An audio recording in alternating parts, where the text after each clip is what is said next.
Salam, selamat pagi Bapak Ibu Saudara yang dikasih oleh Tuhan. Pagi hari ini bersyukur bisa menyapa Bapak Ibu. Nah, pagi hari ini kita akan masih ada di dalam program doa 10 hari menjelang hari Pentakosta.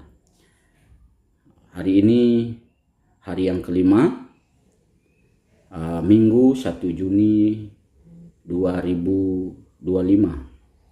Tema yang akan kita renungkan pagi hari ini, Roh Kudus dan keberanian orang Kristen dalam pemberitaan Injil. Firman yang kita akan baca pagi hari ini di dalam Kisah Para Rasul 4 ayat yang ke-31. Begini bunyi firman Tuhan. Ketika mereka sedang berdoa, goyanglah tempat mereka berkumpul itu, dan mereka semua dipenuhi dengan Roh Kudus. Lalu mereka memberitakan firman Allah dengan berani. Bapak Ibu Saudara yang dikasih oleh Tuhan, pagi hari ini mengapa banyak orang Kristen ragu memberitakan Injil? Ada banyak alasan, takut ditolak, malu, bahkan yang lain-lain.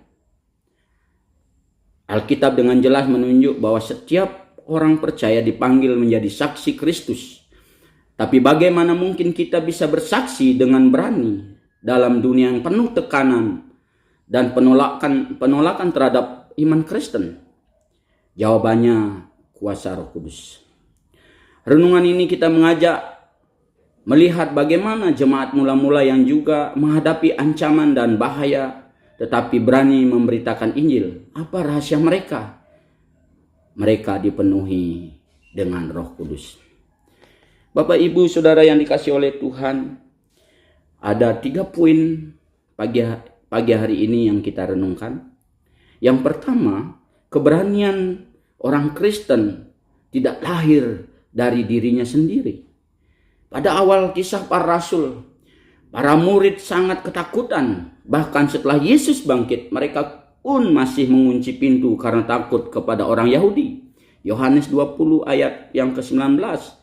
Tetapi setelah mereka dipenuhi oleh Roh Kudus, pada hari Pentakosta, Kisah Para Rasul 2, mereka berubah menjadi pemberita Injil yang berani bahkan di tengah penganiayaan.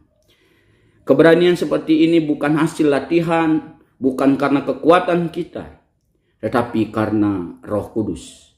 Karena kita dipenuhi oleh Roh Kudus. Kita tidak bisa mengandalkan kemampuan diri kita sendiri untuk bersaksi, membawa nama Yesus, bersaksi, memberitakan Injil. Tetapi kita membutuhkan Roh Kudus. Bapak Ibu Saudara yang dikasih oleh Tuhan. Yang kedua, doa sangat penting untuk membuka pintu kepenuhan Roh Kudus. Dalam Kisah Para Rasul 4, setelah Petrus dan Yohanes diancam karena menyembuhkan orang lumpuh dan memberitakan Yesus, mereka kembali kepada jemaat dan mereka berdoa bersama. Mereka tidak minta supaya ancaman diangkat, tetapi agar mereka diberi keberanian untuk memberitakan kabar baik, memberitakannya.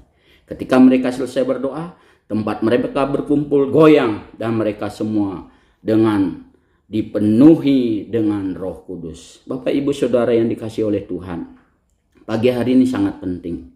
Doa yang sungguh-sungguh membuka hati untuk dipenuhi kuasa ilahi. Gereja yang berdoa, orang percaya yang berdoa, minta untuk dipenuhi oleh Roh Kudus, dan itu akan diberikan. Sehingga kita akan dipenuhi oleh Roh Kudus untuk berani memberitakan dan bersaksi memberitakan Injil. Bapak Ibu Saudara yang dikasihi oleh Tuhan. Yang ketiga, Roh Kudus memberi kita kuasa untuk menjadi saksi. Yesus berjanji dalam Kisah Para Rasul 1 ayat 8. Tetapi kamu akan menerima kuasa kalau Roh Kudus turun ke atas kamu, dan kamu akan menjadi saksiku. Bapak Ibu Saudara yang dikasih oleh Tuhan, Roh Kudus bukan hanya untuk karunia atau pengalaman rohani pribadi.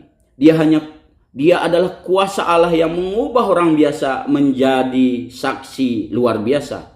Petrus yang dahulunya menyangkal Yesus 3 kali, berdiri dengan penuh keyakinan di hadapan orang-orang. dan dia memberitakan Injil, dia berkhotbah sehingga banyak orang yang percaya. Apakah kita benar-benar sudah membiarkan Roh Kudus menguasai hidup kita? Apakah kita beri ruang baginya untuk memimpin kata-kata kita, tindakan kita, hidup kita kepada kita? Biarlah Roh Kudus renungan pagi hari ini, apa yang kita sudah renungkan, 3 poin yang kita sudah dengar, kiranya Tuhan menolong dan Tuhan memberkati. Amin. Mari kita berdoa. Bapa Surgawi, Bapa yang baik, terima kasih atas renungan yang singkat ini. Kiranya Tuhan menuntun, menolong, dan memenuhi kami dengan kuasa firman-Mu, kuasa Roh Kudus-Mu, sehingga kami berani bersaksi, berani memberitakan Injil. Tuhan, kami percaya ketika kami minta dengan sungguh-sungguh, berdoa dengan sungguh-sungguh, minta dipenuhi oleh Roh Kudus, Tuhan akan memberikannya. Terima kasih buat renungan pagi hari ini. Di dalam nama Yesus kami berdoa. Amin.